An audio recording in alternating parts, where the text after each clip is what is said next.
Lewis pasture बहुत छोटे थे, बोल सकते स्कूल लेवल में जब वो पढ़ाई वगैरह करते थे, तो उनके यहाँ, ठीक है, तो जहाँ भी वो रहते थे, इस फ्रॉम फ्रेंच, शायद फ्रांस वगैरह से थे।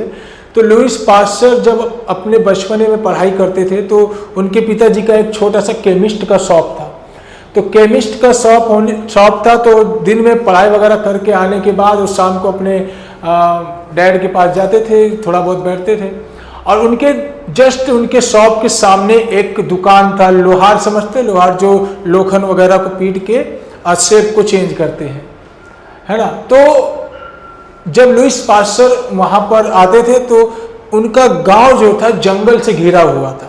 जिस गांव में, बहुत पहले बात है, करीब मान लीजिए 150-200 साल तो हो ही गया होगा, उसके पहले की बात है, तो जमाने में समझ ही लीजिए। तो उनका गांव कैसा था, जंगल से घिरा हुआ था, और गांव में जंगली जंगल है, वहाँ पर जंगली जानवर तो रहेंगे। तो भेड़िया वगैरह वहाँ पे बहुत, जब पागल वगैरह हो जाते थे तो गांव में घुस जाते थे और किसी को भी काट लेते थे।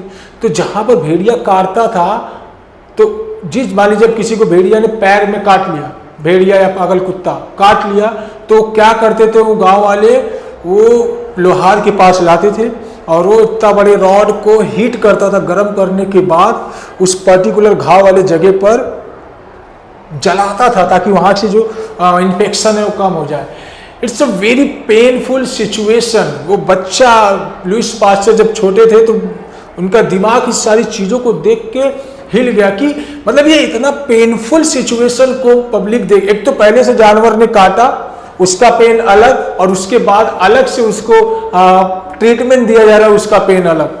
बंदे ने तुरंत डिसाइड किया, तुरंत बोला कि अब ऐसा कुछ करने का है जिससे इस तरीके की डिजीज को हम आराम से ठीक कर पाए, कोई इस तरीके से पेनफुल कंडीशन को ना झेले।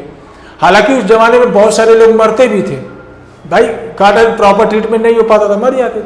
तब लुईस पास्चर ने डिसाइड किया कि मैं इस रेबीज के, मतलब इस रेबीज, तो आज हमको मालूम है रेबीज है, उस टाइम पे नहीं मालूम था, क्या इसका मैं वैक्सीनेशन करूंगा। तो उन्होंने किया इसके वजह, फिर उन्होंने जब डिस्कवर वगैरह अपना कुछ छोटा सा लेबोरेटरी में एक्सपेरिमेंट वगैरह करके किया, तो पहली बार उन्होंने बनाने के बाद जब बड़े हो गए तो बनाए और ट्राई किया और सक्सेस हुए। और आप देखिए उनके ग्रेटफुलनेस को, बहुत महान बंदे थे, उन्होंने इसका कोई भी पेटेंट नहीं करवाया। जो भी रेबीज का उन्होंने वैक्सीनेशन की डिस्कवरी की ना, उसका पेटेंट नहीं करवाया।